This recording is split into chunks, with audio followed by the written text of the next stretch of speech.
Good evening, everyone, and welcome to Social Flight Live. I'm Jeff Simon. We have such a wonderful show for you this evening. Colonel Nicole Malachowski, former with the first Thunderbirds pilot, first female Thunderbirds pilot, excuse me for that, and Erin Miller, author of the book Final Flight, Final Fight, will be with us this evening.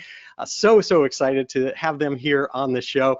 And as we get started, just a couple things. First of all, it was wonderful being down at Sun and Fun 2022. I had such a great opportunity to meet so many of you down there at the show. And of course, emerging out of winter, emerging as much as we can out of the pandemic, and seeing General Aviation just thriving down there. That was truly wonderful. I would like to thank, of course, everyone I ran into, with a couple special thanks there. One in particular to John Francis of Flying Colors Air Parts, who was able to donate something here to the show in our colors. This is a little gift that came along. It is a Continental valve cover bottle opener that will be going up here in the Social Flight studios. So thanks, John, for donating that, and I sincerely appreciate it as well. And of course, as we move forward, be sure to check out socialflight.com and the free SocialFlight mobile apps for Apple and Android devices, because flying season is upon us. We have tens of thousands of aviation events and destinations, so many cool things going on, and our Fly to Win challenge, where you can win prizes as well. Now, I would like to start, of course, here again with introducing Colonel Nicole Malachowski and Erin Miller. Nicole Malachowski is a retired United States Air Force officer and the first female pilot selected to fly as part of the USAF Thunderbirds Air Demonstration Squadron. In addition to her many career accomplishments in the air and on the ground, Nicole served as a White House Fellow under President Obama and was instrumental in getting the Women Airforce Service Pilots, otherwise known as the Wasps, awarded the Congressional Gold Medal. Erin Miller is the proud granddaughter of Wasp member Elaine Danforth Harmon. Her grandmother's last request was to be laid to rest at Arlington National Cemetery, and that request was unfortunately denied by the United States Army in 2015. Erin led a grassroots campaign to pass legislation that granted burial rights at Arlington for the Wasps, as well as some other groups, which included merchant mariners and some others. Erin's book, Final Flight, Final Fight, details her Arlington campaign and the life of her grandmother. I'm going to bring both of them on the line now, and let's get both of them here. And it is my great honor to welcome to Social Flight Live Colonel Nicole Malachowski and Erin Miller. Hi, how are you doing, Nicole? Oh, I'm doing great. It's wonderful to be with you, Jeff. Absolutely. Let's and here's Erin. How are you doing, Erin? I'm well, thank you. Thank both of you so much for coming on the show this evening, and of course for all of the amazing work that you have done throughout your career and your time that have benefited, I think, women's rights in general, and of course, as what we're here to talk about tonight, the Wasps. Well, that's very gracious of you.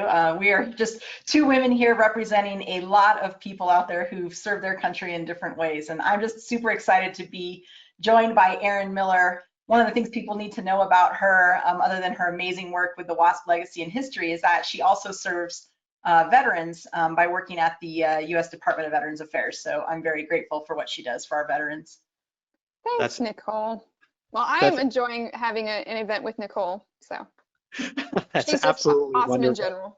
in general. Nicole, I want to start with you so that people understand both your background, but also how you came about to doing work on behalf of the WASP, because the work you did, as I understand, on the Congressional Gold Medal came earlier in the timeline. So maybe if we work through the timeline here, we'll kind of see both each of you have done towards the WASPs. Sure. One of the things people like to ask me is, like, how did you ever get interested in becoming a pilot or even a fighter pilot? And, you know, I went to an air show when I was 5 years old. It was 1979. You know, I didn't know anything about the WASP at that time. And I saw an aircraft flying called the F-4 Phantom, which I'm sure you and a lot in the audience understand was like the workhorse of the Vietnam War. And I remember, you know, when it came by the runway, it was really low and fast. And my whole chest rumbled. I could smell the jet fuel. I had to cover my ears because it was loud, and I started shaking with excitement. You know how like little kids like, really shake with excitement? And I had come from a military family. My grandfathers were both career military. And so I grew up knowing that military service was honorable and noble and good. And so when I went to the air show that day and I learned about the Air Force and I knew that you could fly that plane, that was the day that I decided I wanted to become an Air Force fighter pilot. I did not know at the time that certainly it was against the law for women to become fighter pilots. And in fact, it wasn't until the late 1970s that women were allowed into active duty, if you will, pilot training in the Air Force and in the Navy. So it's just kind of an interesting timeline there. And I kind of stayed on that goal for a long time, studying, airplanes, reading airplane books. I had airplane posters around my bedroom as a kid. And then there was kind of like this critical moment. In 6th grade, my teacher every Friday would have one student stand up and talk about what they wanted to be when they grew up and how they were going to get there. That's a pretty good project for a 6th grader to have.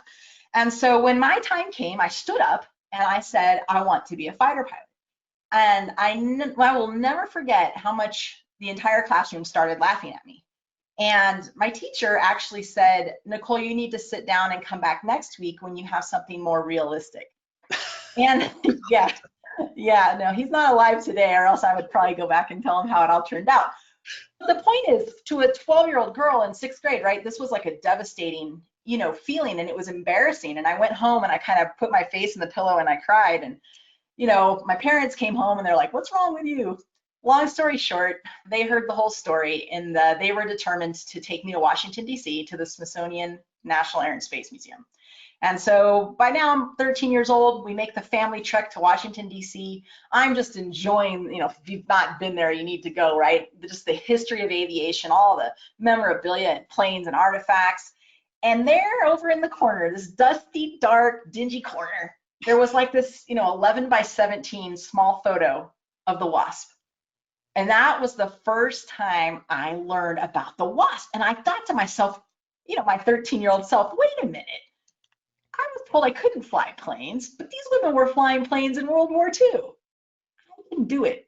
And at that moment, the Wasp became that motivation for me to keep going, right? They kind of fueled my determination and the kind of commitment that I needed across time to find myself flying in high school off to the Air Force Academy and then eventually becoming a fighter pilot. So that's my history of where I learned about the Wasp and how critical they were, especially in a difficult moment, right? As a young kid, a teen, entering those teen years when it's easy to get distracted, They kept me focused. And Erin, did you think of your grandmother when you were growing up before any of this really kind of came to a whole battle and crusade to make the change?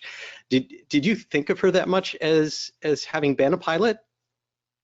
So it's really funny listening to Nicole and I are, I think, the same age, or maybe like 1 or 2 years apart. And so it's funny to hear her talking about that, because growing up, obviously, I knew what my grandma did. I knew she was a pilot. She used to, when we go to air shows, she used to, occasionally she would pay for me to go up in a plane, or I went in a helicopter once, so I was around it. It wasn't like weird. I knew what she did. But growing up, I thought everyone's grandma was a pilot during World War II. I thought that's a grandma job. I thought that's what grandmas did. And obviously, it was not until I was much older I learned there were only 13 women in Maryland that even finished the program and were WASP, because they weren't in books, they weren't in encyclopedias back in the day. We didn't have Google, so nobody knew who they were. So I just knew who my grandma was, and I thought everyone knew. And then it was only till later I realized people didn't know this. I grew up in Montgomery County, Maryland, which is adjacent to Washington, D.C. So we didn't have a big trip to D.C. It was in my backyard. I went to the Air and Space Museum all the time. I actually went for a while when I was a kid. I thought it was called the Erin Space Museum, like my name. And that took a minute for me to realize it was the Air and Space Museum. So that was a whole other thing. Anyway, so I went there on a regular basis with a school trip or just with my family or friends or whatever, They were always taking us down to museums for field trips. So we went to all the museums. And obviously my grandma was a WASP. Her stuff is in the College Park Aviation Museum, her uniform, her Congressional Gold Medal. And there was an event at one point where she was down at the Air and Space Museum. I think they had a special event on the WASP at one point, and they had some of them go there and put more stuff than the one little thing in the corner. that Nicole's talking about for a period. But yeah, now at Udvar-Hazy out by Dulles Airport, there's one Wasp uniform out there also. But yeah, Slow no, I always knew what progress. she did. It wasn't like a secret. She would go give talks and stuff. And so I took it for granted that, like, I thought everyone knew. So it wasn't until I was older that I met people like Nicole or, you know, that were like, I wanted to be a pilot and I learned about the Wasp. And I'm like, you didn't know about them? Like, what? Like, how would you not know? You know, I thought everybody knew. And I love the connection to the College Park Airport. That is such an incredible little airport. I've been there, and the fact that you can go see this feature on your grandmother and on the Wasp there in their museum is something I think that everyone should do, as long as you can work your way through all of the bureaucratic tape if you plan on flying in there to go in through the restricted area. Otherwise, it's worth it. Get in a car. Even if you're a pilot, figure it out, learn how to drive, get there. You can fly to like Frederick or Potomac and you can drive there. Exactly. Now, Nicole, could you give us some background to get us started on the program itself, on the WASP program, and kind of the history of these amazing women? You betcha. Yeah. So I want to caveat up front that I'm about to give the, 2 to 3 minute elevator version of the WASP history. We hope, Erin and I, by doing this tonight, that your audience will be catalyzed to go do their own research, to read books, to go check out some resources, to learn more about the WASP. So I'm just going to give a brief history in order to give a little bit of context to our conversation. The first thing I want to start with is they're called the WASP. There's no S on the end. It's W-A-S-P. The P in WASP is already plural. And I bring that up because it is kind of a spot with the WASP themselves. They're like, we're not WASPs, we're WASP. So there's the first lesson. When we talk about the WASP, it's W-A-S-P. They were indeed America's first women military aviators. So during the early stages of American involvement in World War II, the number of trained male pilots were actually in short supply, right? Because we were actually sending them overseas to the European theater, et cetera, to fly. And so back here, there weren't people to ferry aircraft or to instruct new pilots or, to do test piloting on new planes that were being made, et cetera. And so there was an idea floating around like, hey, maybe we can utilize women to do this. Just like we had women, Rosie the Riveters, building planes, maybe we can have women who go out there and fly the planes. So between the summer and fall of 1942, there were actually 2 women pilots organizations that were formed to supplement the then Army Air Forces. The first was the Women's Flying Detachment, which started with 28 pilots under the leadership of Nancy Love. And just after that was the Women's Auxiliary Ferrying Squadron under the leadership of famed aviatrix Jackie Cochran. And again, the idea was to free up male pilots for more combat roles and for women to kind of backfill the roles here in the United States. And by the summer of 1943, the 2 organizations were actually merged to create the WASP, the Women Airforce Service Pilots. And they both merged and fell under leadership of Jackie Cochran. She was kind of the brainchild of saying, why do we have these 2 organizations? Let's go ahead and combine them. A lot of politics, a little bit of drama involved in that, but in the end, the WASP were formed. Their job description when they were formed included ferrying aircraft, serving as test pilots, serving as instructor pilots. They transported cargo. Very bravely, they towed aerial targets so the male pilots could do live gunnery practice on the targets behind their plane. Yeah. And one little known fact that I think a lot of fighter pilots would find interesting is they actually helped develop tactics for air-to-ground strafing. So using the gun to strafe things like moving trains, et cetera. So the WASP were part of that. And when the WASP were formed, they kind of, sent out this notice across America. You had to be between, I think, 21 and 35. I think you had to have about 35 hours of flight time. Now think about it. How many women in the United States do you think had 35 hours of flight time back in, 1942? And interestingly, over 25,000 women applied, which to me is was high in my mind, just given the context of the time. About 1,830 were accepted and 1,074 actually graduated WASP training. That didn't include the 28 who had been in the training detachment before. It's important to note that 38 WASP gave their lives in service to our country, 11 of those during training, the other 27 while they were on active duty. The WASP were stationed all across the United States, over 120 bases. They delivered, I think, over 12,000 aircrafts. They flew more than 60 million flight miles, and the numbers have been crunched, and it seems they freed up around 900 male pilots for combat. So now, wow. I mean, these are impressive numbers, right? And nobody knows about it, and that's why we're here today. But as the war was winding kind of down, people were like, well, what are we going to do with the Wasp? And the commanding general of the Army Air Forces at the time, General Hap Arnold, was a huge fan of the Wasp. He understood from a military perspective how important they were to our strategy, how important they were to our victory. He knew that. He believed in the Wasp. And he lobbied Congress to give WASP official military status. He said, look, these women have been wearing military uniforms, flying military planes, training military pilots. They should get military status to include veterans benefits. Well, Congress said no. There was actually more drama, lots of chauvinism at the time. Even a lot of the male pilots at the time were against that. Definitely an interesting part of that history to read into. And unfortunately, the WASP were very unceremoniously disbanded in the summer of 1944. No benefits, no veteran status, no recognition, nothing.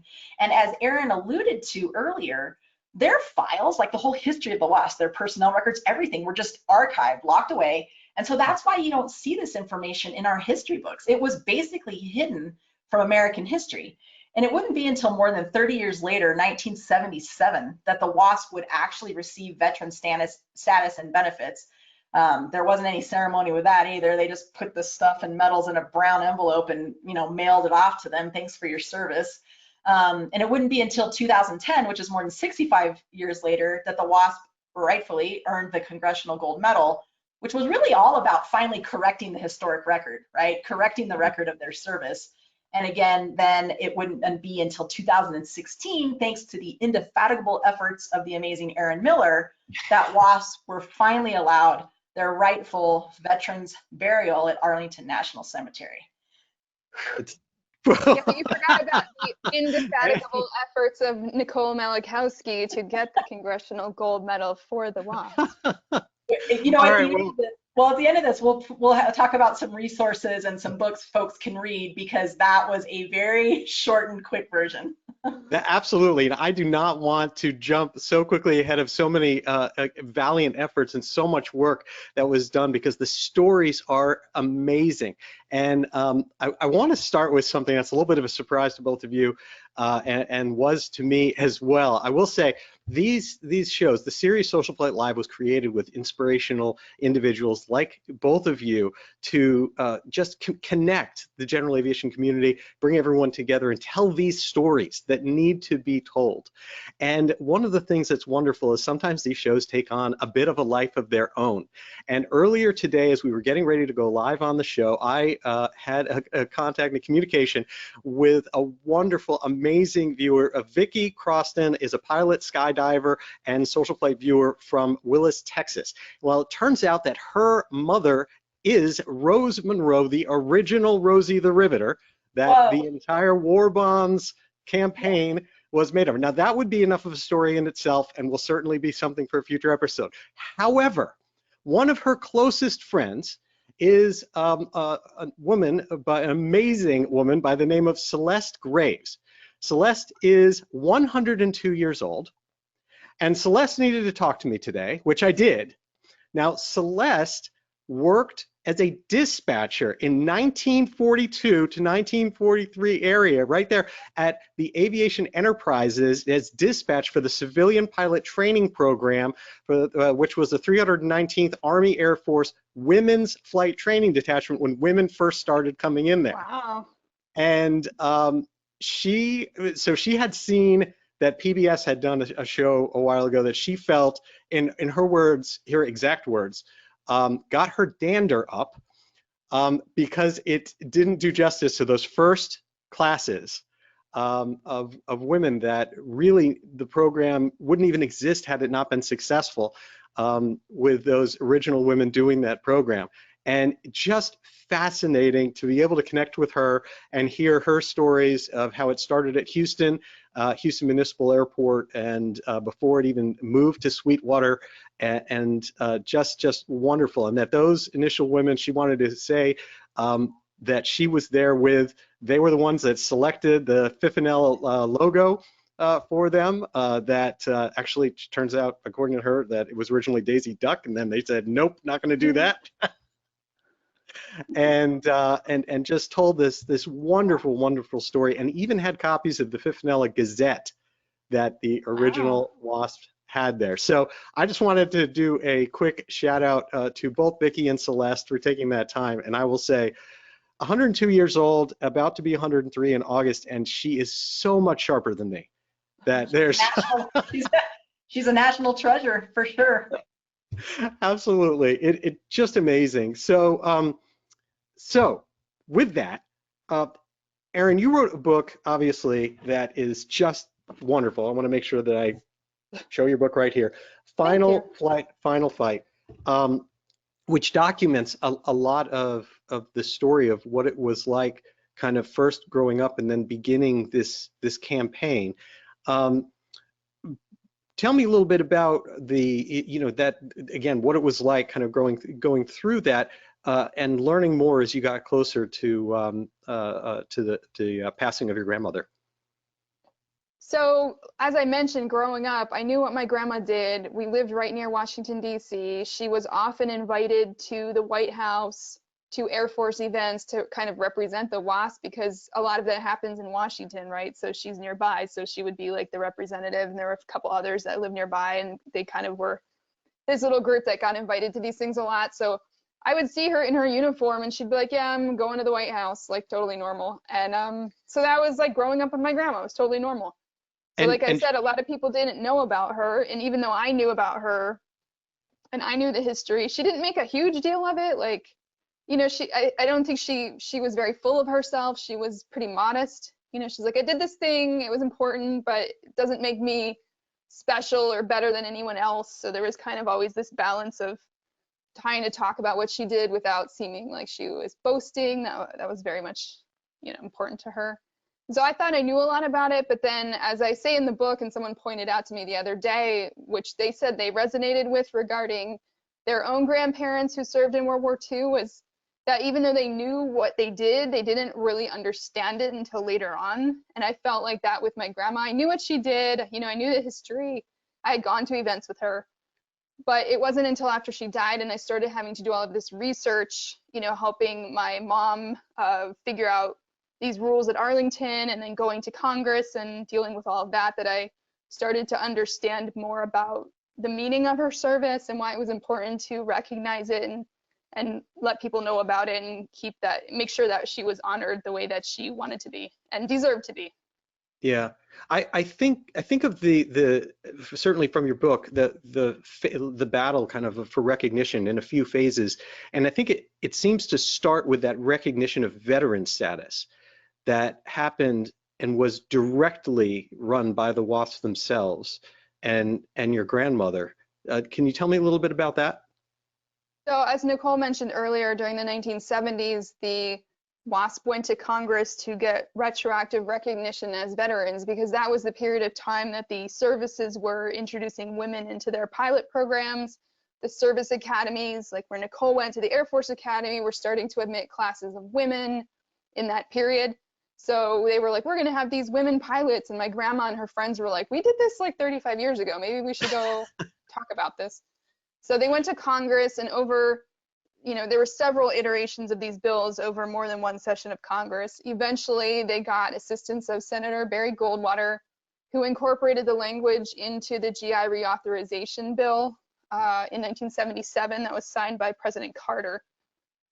But people think that granted them veteran benefits, but it didn't actually grant them veterans benefits. What it did was grant the WASP or any group that felt that they had been denied rightful veterans recognition the right to petition the Department of Defense to get that recognition. So after they got this law passed in Congress, then they had to go petition the Department of Defense to recognize them as veterans, which they did, but that took another 2 years. So my grandma didn't get her DD-214 until 35 years after she served. So when people are like, the Army's really slow, I'm like, I know, tell me about it. Like my grandma's DD-214 took 35 years, so. Oh my goodness. And yeah, the process that you've described sounds like just that process alone was at least 4 years.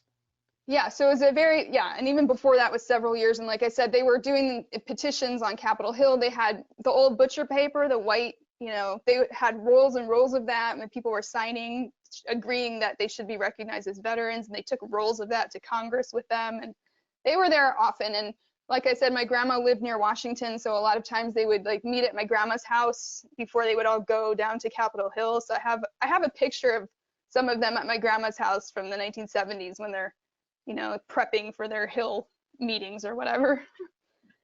Anyway, so they petitioned Department of Defense. They got approved. I think I mentioned to you earlier, their groups, like for example, the Merchant Marines petitioned Department of Defense, were initially denied, and they actually had to go all the way to the court system, all the way to the top to get approved, and claimed that they were discriminated against by the Department of Defense. So they were not granted this benefit until 1989 after going to court, after having to go through Congress and everything. So that was a whole other interesting story. Wow. So growing up, I thought she was a veteran. She had a uniform. You know, my dad served in Vietnam. He had a uniform. He was a pilot. Like, to me, they were all the same. I didn't really know the difference. And then it wasn't until she died that I started getting into the intricacies of these very specific language they were using in all of these things. Wow. Well, now, Nicole, you were, of course, a trailblazer with your entire career being the first female Thunderbirds pilot. At what point did you become aware of this and start to of the Wasp and of the challenges facing them, and pick up the charge to do your work on the getting them the Congressional Gold Medal? Mm-hmm.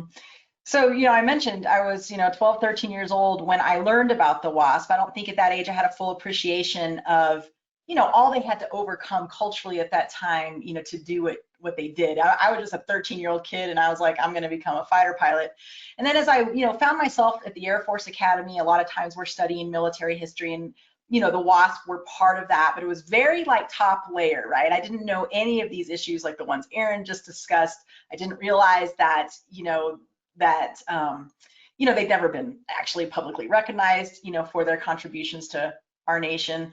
And I knew about the Wasp all through training, and I knew about that as I was flying the F-15E. I remember flying combat missions in my F-15E over Iraq and carrying a patch of Fifinella with me, representing the Wasp, because I had met one or two Wasps by then, and they're so great, such a gracious group of human beings. They were always just in awe. Like, you mean there's women flying F-15s and F-16s? I wish I could do that. Like, you mean you're leading your peers in combat? Like, they held us, it was just like this like mutual admiration, like love fest, right? This society. And so I was not, of course, the only woman fighter pilot who was paying homage to the Wasp. Little things like carrying their patches into combat, speaking about them when we would go talk to Girl Scout troops or whatever it is. But it wasn't until I became an Air Force Thunderbird that I think I got this, full appreciation. One of my very first air shows was out in California, Southern California.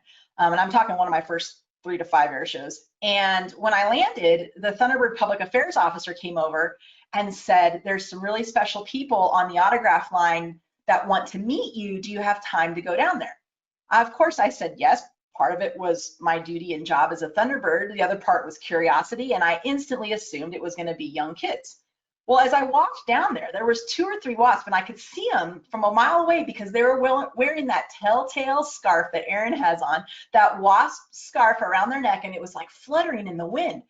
And I remember getting really like emotional and excited. I'm like, oh my gosh, these are wasps watching me and my team fly at this air show. And when I got over there, they were just like tears of pride, like the smile on their face, like the joy. And they were saying things like, you're our hero. Like, can we get your autograph? And I'm thinking, how backwards is this moment, right? I wouldn't be standing here as a Thunderbird pilot flying this red, white, and blue F-16 unless these women had done what they'd done, right, back in the 1940s, and as well the grit that they showed through the 1970s. Because remember, some of them were called in front of Congress at that time because there were people who didn't want women to enter military pilot training in the late 1970s. And they used the WASP story and the WASP example to say, look, we already have an example of success. I mean, literally, the WASP were instrumental to my entire career, to entire generations of women military aviators. So as I stood there in that moment, I think that's when I really understood that I was part of this long blue line of WASP, like that their legacy really did enable and empower me and so many women like me, you know, to have this opportunity. So that was kind of, if you will, you know, the aha moment. Now, do you want me to go towards the Congressional Gold Medal now, or? Yes, please. Okay, so I finished my first year as a Thunderbird. There was a lot of public curiosity, I think, about the first woman Thunderbird pilot, and I kind of still bristle at the idea of trailblazer. I like to remind people that I was born at the right time. My successes are very much a product of TLC, timing, luck, and circumstance. That doesn't mean I wasn't successful at it. I'm not trying to be trite. I'm just saying there were so many women that came before that could have, would have, and done better as a Thunderbird. So timing was on my side. I had just finished my first year as a Thunderbird pilot, and there was a Wasp reunion that they were having in Sweetwater, Texas. And they said, will you come speak at this Wasp reunion? Of course I said yes, and I was really nervous that it would be happening like the day of an air show and I wouldn't be able to go, but it fit. Like I could fly out there and fly back. I had to get approval from the Air Force, who of course said yes. I went out to this Wasp reunion, I met so many Wasps and I heard so many stories, and it was just like, it was like a dream come true. And towards the very last night, it was getting late. It was probably 10, 11 o'clock, and I might have been throwing back some gin and tonics with a few Wasps who were also throwing back gin and tonics. And there was a specific Wasp that came up to me, and her name was Deanie Parrish. And I had never met Deanie Parrish before. She was just as much of a, you know, just fireball of awesomeness like all Wasps are. And she's talking to me, you know, and I'm talking to her, I'm drinking my drink, and she says, she just got very serious really quickly. And she's like, you know, one of the things that bothers me about the Wasp legacy is that nobody knows about it. She goes, we have been trying for years to correct the record. It's not about recognition, awards, and medals, but we have to correct the record. Will you help us correct the record? And I thought, wow, right? Like, that's a big deal. What am I? I'm just a major in the Air Force. Like, what the heck am I supposed to do? But that night stuck with me, and how serious and focused she was. And I found out that her and her daughter, Nancy Parrish, had established an organization called Wings Across America. And you can go to, let me see, wingsacrossamerica.org. It's actually housed under Baylor University. Great resources for learning about the Wasp. And they had been trying, you know, to get Washington, D.C. and Congress to recognize them. And along with all of these families of the Wasp, right? The children of the Wasp, there were a lot of momentum. So I smiled, gave her a hug, you know, and kind of went on my way thinking, I don't know what I'm supposed to do. Well, lo and behold, a year later, I finished my Air Force Thunderbirds tour, and I just accidentally get picked up to be a White House Fellow. Now, I have no business being a White House Fellow. You get to wear civilian clothes, you don't do any military stuff, you have control over your own schedule, and you have access to people and things that you should probably never have access to. But it's 1 year to just like do something. And I remember talking to my husband, I thought, what am I gonna do this year? I wanna do something big. And as a White House Fellow, because I'll never have DC access like this again. And I thought, well, let's correct the record. Deanie Parrish wants to correct the record, let's correct the record. And so I reached back out to them 2 years later. I said, I'm boots on the ground in DC, let's do this. And at that point, I kind of thought, let's get the Presidential Medal of Freedom. And then I realized that's for individuals, not for groups. So then I learned about the Congressional Gold Medal. Now, the Tuskegee Airmen had just been rightfully earned the Congressional Gold Medal. So I used them as an example of how we wanted to do this. And I started approaching people at Congress, like literally walking up the steps of the Capitol Hill and just knocking on doors. I had no clue what I was doing, no idea how this was gonna work. And finally, a White House Fellow, a friend who's an entrepreneur, a tech entrepreneur and a businesswoman, her name's Sarita James, she kind of pulled me aside and she's like, these women are amazing. Tell me more about them. And then she said, how are you going about this? And I told her my scatterbrained non-strategy. And she's like, ooh, yeah, that's not how this works. Would you like to know how this works? And so a random White House Fellow who had never heard of the Wasp took me under her wing and taught me about DC and how we were going to get this Congressional Gold Medal. At that point, we set our sights on Kay Bailey Hutchinson, the senator from Texas, right? Firebrand woman trailblazer herself, all of the WASP were trained in Sweetwater, Texas. This could be a feather in the cap of Texas, and we're going to get this senator on board. Well, we couldn't get through the doors. So finally, my cousin, a second cousin, who knew I was doing this, said, hey, I happen to know this guy who's the lead agriculture guy, and he's going to DC to meet with Kay Bailey Hutchinson. His name's Steve Pringle. Do you want to meet up with Steve Pringle and just kind of scoot your way into the office? Steve's into this. I was like, sure. So I met this amazing guy, Steve Pringle, who was like in charge of all the farmers in Texas, their association. And I skedaddled in right next to him into Kay Bailey Hutchinson's office. At which point he introduced me to two very important people who were on the senior kind of executive staff, the gatekeepers, if you will, Dave Davis and Colby Miller. And Steve's like, you got 30 seconds, Nicole, go. And I gave them my 30-second speech. They didn't know about the WASP either. And they were fascinated. They were hooked.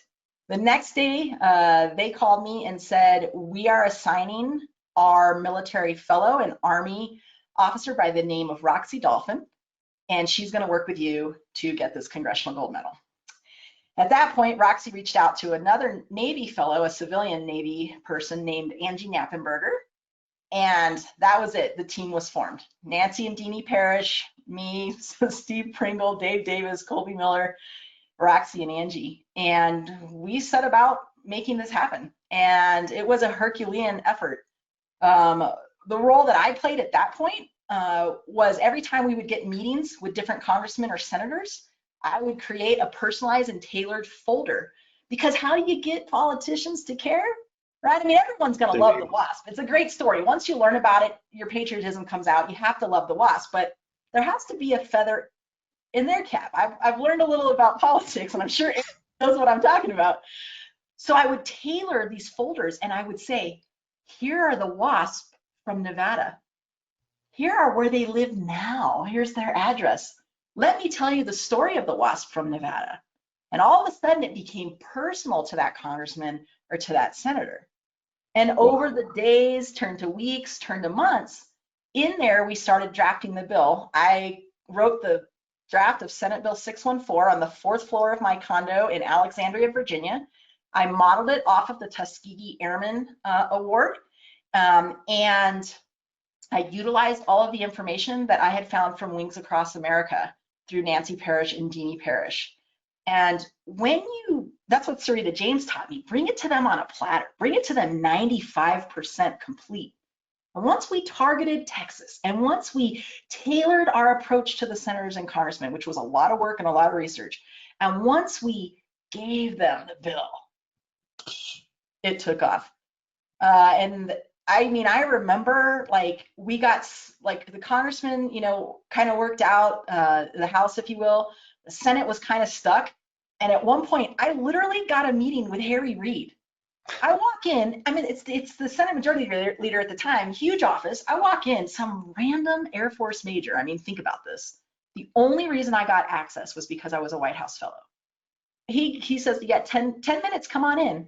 Keep in mind, I'm from Nevada. He's from Nevada. So now the first Women Thunderbird from Nevada is talking to, so he thought that was cool. That was a little kind of in. And I said, yeah, we're kind of 10, we've been sitting here for the last few months, 10 Senate, votes short, and we just can't get there. And I'll never forget, his little aide was standing in the back, and he goes, why, have we signed this? No, sir, we haven't signed it yet. Well, we need to sign that. Yes, sir, we'll sign that. He goes, right now. And it was very tense in the room, and the aide ran out, and once Harry Reid signed it, the dominoes fell, and the other senators followed. The bill was signed in the summer of 2009. At the time, it was the fastest, it was signed into law, I think, in the summer of 2009. At the time, I was told by representatives in Congress that it was the fastest bill to law in history. So from the time that Senate and the House voted to the time that President Barack Obama had us over to the White House and signed that bill was really fast. And then March of 2010 was the ceremony on Capitol Hill, where we brought in as many WASP, as we could. And there you have it. Oh yeah, look at that picture. Oh my gosh. If you see this picture, you can see my grandma is behind Barack Obama's right shoulder. And then you can see Nicole on the far right-hand side of the picture. And then there's two other, B. Haydu and Lorraine Rogers there. Oh, Actually, I've met the Air Force person behind Lorraine. I've met a couple times at conferences too. She's always like, I'm in that picture with your grandma. And I'm like, oh, yay. That is such an epic picture. I love this picture. you should know how this went down though. I mean, literally we got like less than 24 hours notice. And the women pilots in the back, the active duty Air Force women pilots, they didn't even know what they were going over there for. The White House said, if you have women pilots at the Pentagon that are in service dress today, send them over. I was the only person in there, active duty Air Force, that knew what was going on. The rest of them I had to tell like right before we went into the room. By the way, all of those women are extraordinary powerhouse aviators. So, I mean, it was a perfect fit.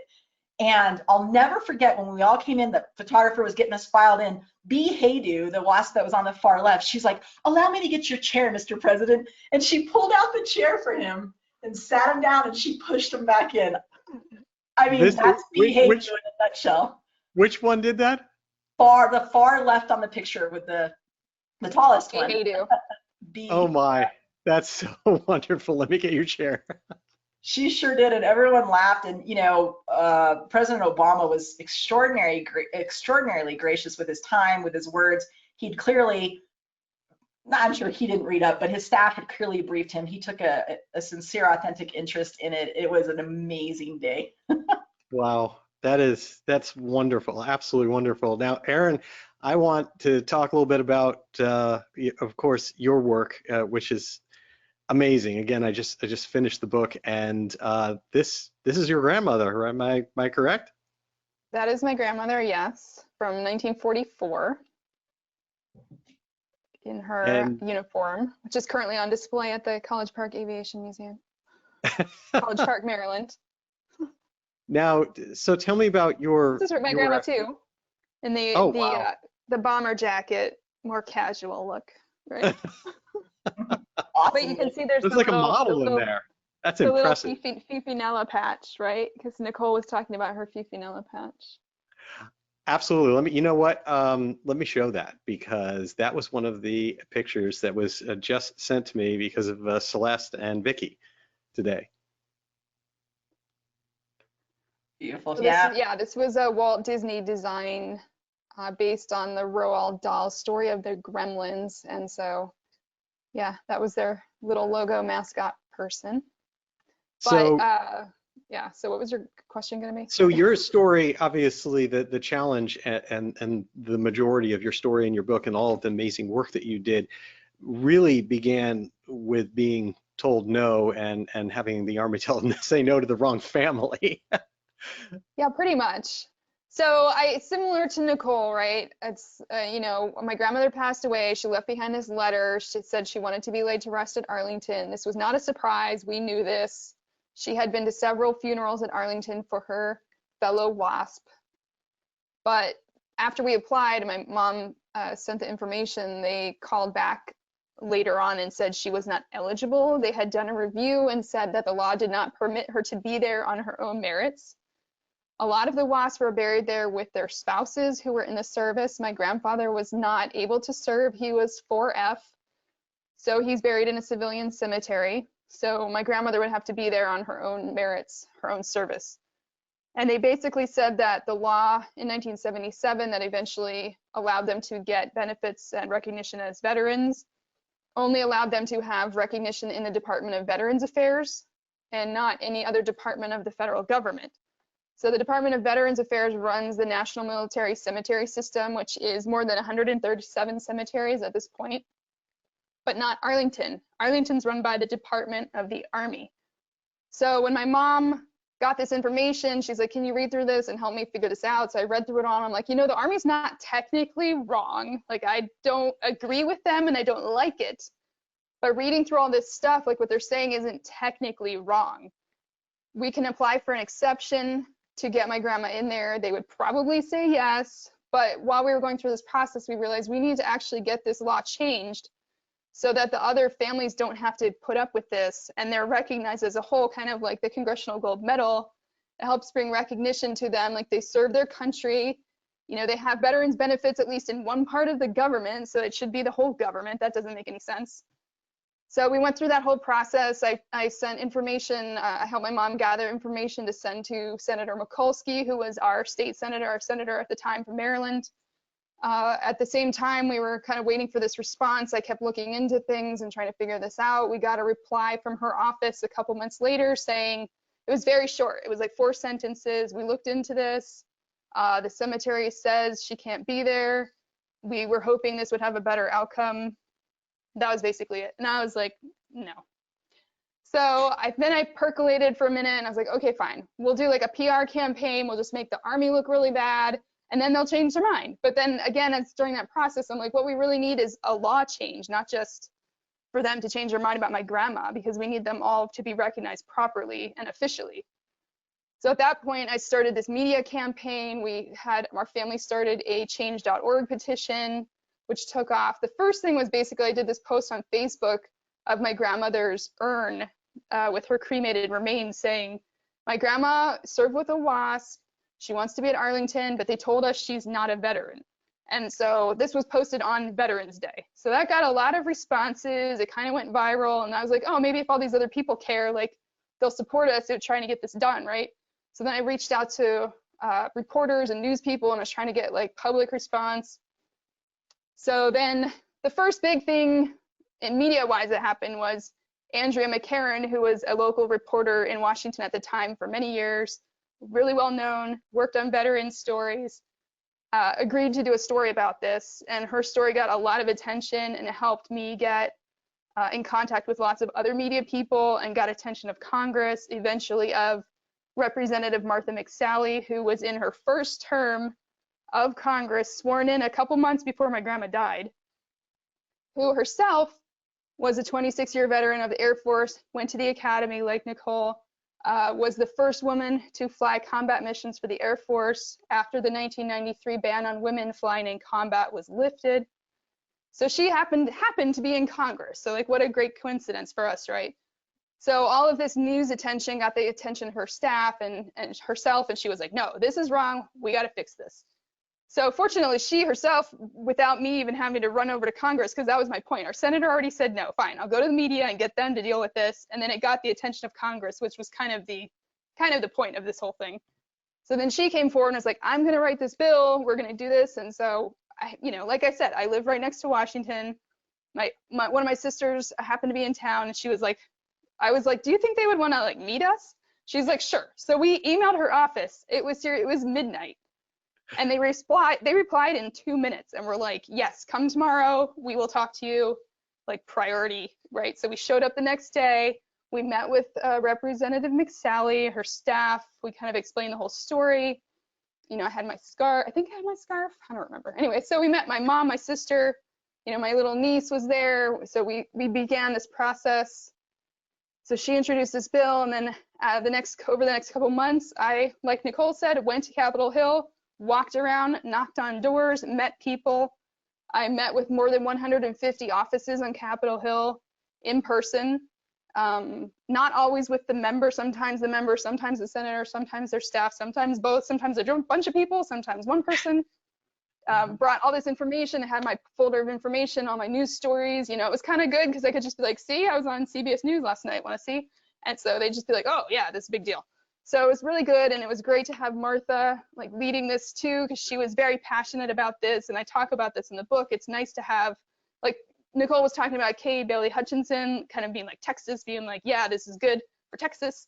The same with Martha McSally. It was like she was very passionate. She was an A-10 pilot, and so she really related to this story, and it's nice to have someone in Congress who relates to it and really wants to, help you do well and get it done. So it was great to have her leading that in Congress, and so I met with all these people. We kept doing media stories, and eventually it passed through the House unanimously, got over to the Senate, passed the Senate, got signed by President Barack Obama, May 2016. My mom called back to the cemetery and was like, hey, so now we got this law passed. Can we, bury my mother now? So anyway, so we got back in line. A few months later, we had the funeral for my grandmother at Arlington. over that course of the summer, I started writing the book about all of that, because during this, people kept telling me, oh, this would be a great book. And I'm like, yeah, it would be a great book. I'm kind of busy right now. But then when things quieted down, I was like, I guess I could write this book, right? Naively, she said. We're glad you wrote Well, I want to say you've certainly, I think, made it sound like it was easier than it was. For those of us whose exposure to the process of Washington and the education of how a bill becomes a law being limited to Schoolhouse Rock animations, I think it's fascinating to learn in the story what it really took. You say 150 visits to different, to how you get into certain doors. Well, more than that visits. That was just 150 offices. There were more visits than that. Right, exactly. Congressional Gold Medal. Yep. Exactly. And Nicole described earlier, of course, as you said, Nicole, being a White House fellow, having some of these other things going for you. Who were the heroes of the process? We've got certainly Representative McSally that was picking up on this and giving you some access, but who else made it possible? Because you put, other than yourself, putting so much sweat and energy into finding your way. How did you learn the system? How did you figure out how to make a bill become a law? You're talking to me or Nicole? I'm talking to you, Erin. To me. Okay, well, I happen to be an attorney, so that helped.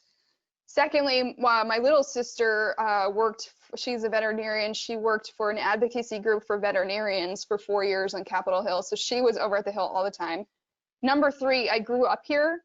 So even though this wasn't my daily existence, it's on the news all the time. All you ever hear growing up is like, who's the majority leader? What's happening in Congress? Who's this? That's all you hear about here is politics, politics, politics. So it's like ingrained in your brain when you grow up around here.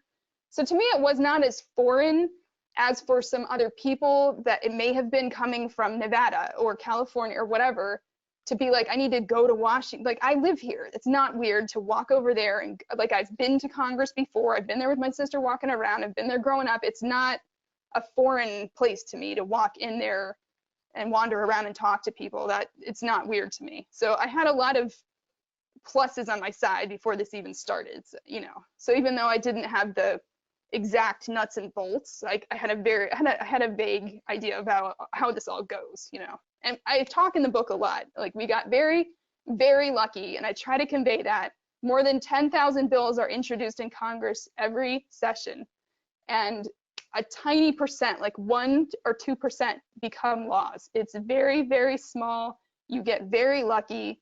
And so I try to convey that, especially like to do it the first time, to go through and get it done. It's very lucky you have the right media people. Like I said, Andrea McCarran, Greta Van Susteren, all these media people. We had CBS News talking about us. And then, of course, all the newspapers, New York Times, Washington, everything. And then the people in Congress, Martha McSally, we had Senator Ernst, who's also a veteran. There were only 4 women veterans in Congress when this happened, and they were all aboard. So that was helpful. So I try to say, we got very lucky, Mm-hmm. We had all these people helping us. And I think too, I was going to say, Erin and I came along because we were in the right place at the right time. With the Congressional Gold Medal, there had been efforts by the Wasp, and particularly by their families, to try to correct the record many times for decades. And there was just never really anybody boots on the ground in DC. And so we were the ones, walking Capitol Hill steps, Erin and I, but all of the information, right, for me was coming from the Wasp families, was coming from Wings Across America, or from Texas Women's University, which is the official archives of the Wasp, or from the Wasp Museum down in Sweetwater, Texas. So there was all these people who were like, okay, you're there, you're willing to, whatever, spearhead this? Here you go. I mean, I walked in there with information that was provided to me. The families of the Wasp, the kids of the Wasp, are especially vocal, as Erin knows, and they're rightfully proud of their mothers and grandmothers and aunts. And they're called COWs, K-O-W, Kids of Wasp. And so once we got this rolling, it was very easy. And Erin, let me know if this was the same for your bill.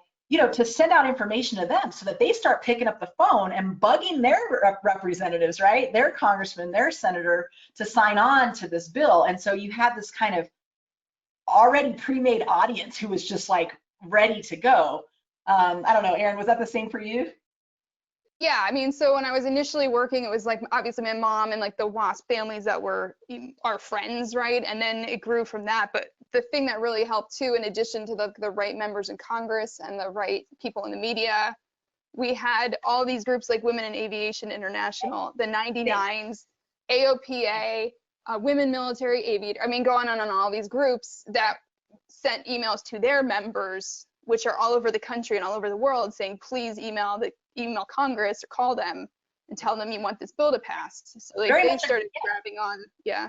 Grassroots. I mean, it's very much a grassroots type effort. All of those women pilot organizations also helped with the Congressional Gold Medal. And I remember sending out an email to within the Air Force on my official Air Force email, and I was reprimanded because you're not allowed to, a bill, I guess, is politics. And you're not allowed to talk politics. I got in trouble and had to yeah, and it was very awkward because I also at this time. So I had to, my sister's name was on the change.org petition, and I just disappeared from work a lot with leave, and they were like, where is she? And then I would be like on CBS News, and they're like, I was like kind of trying to be, a little bit, on the down low about this. It didn't really work out, but it was fine in the end.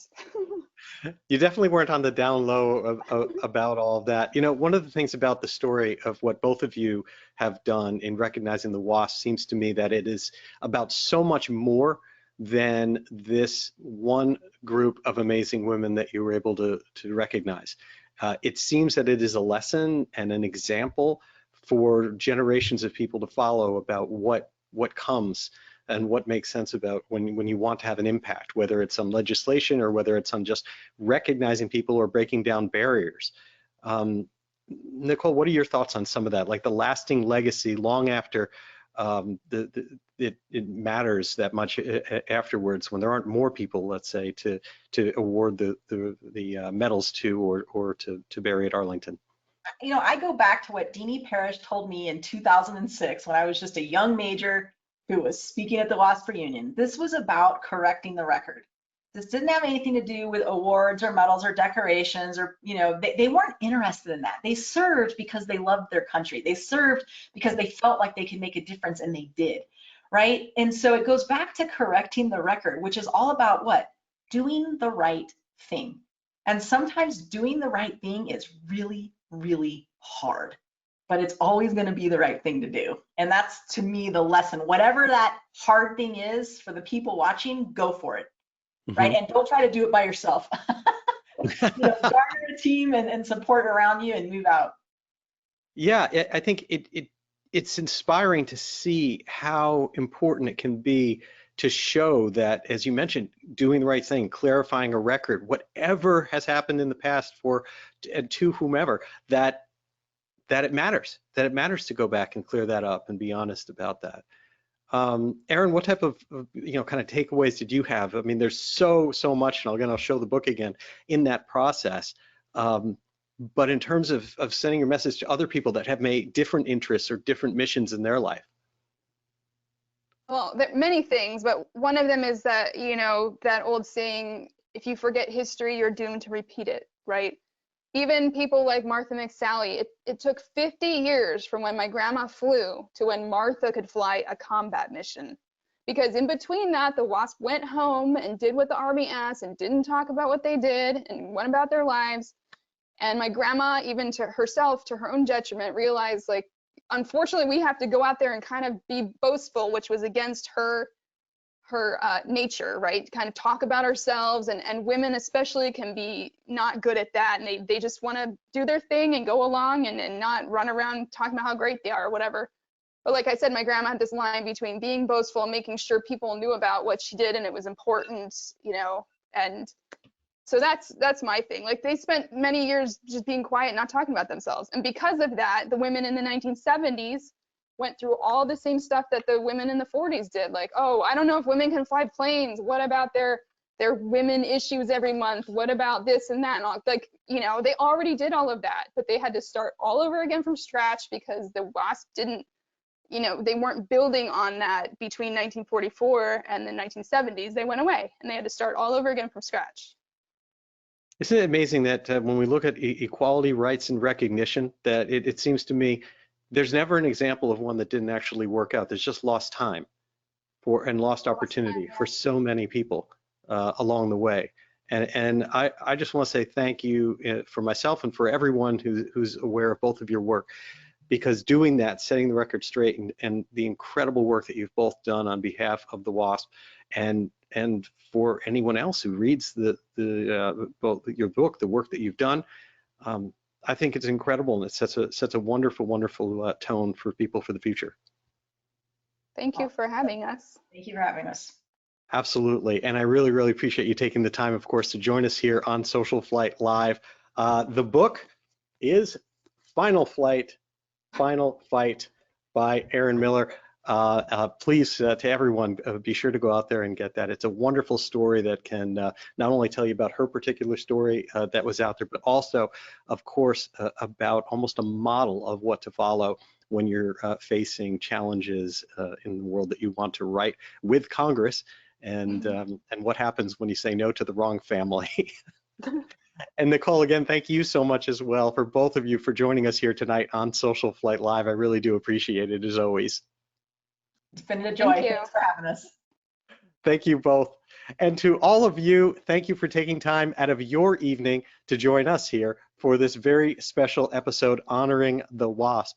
And I would like to let you all know, of course, we will be off next week. There's no show. We are off flying. You can find us at Mallard's Landing in Locust Grove, Georgia, and at Clemson University. If you're going to be anywhere around those two destinations over the beginning on Saturday forward, you might bump in to us here at Social Flight.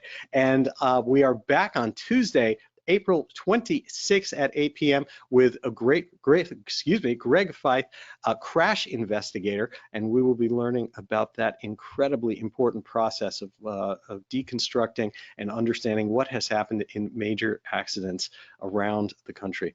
And so with that, again, I'd like to thank you for joining us here on Social Flight Live, and I wish you all blue skies.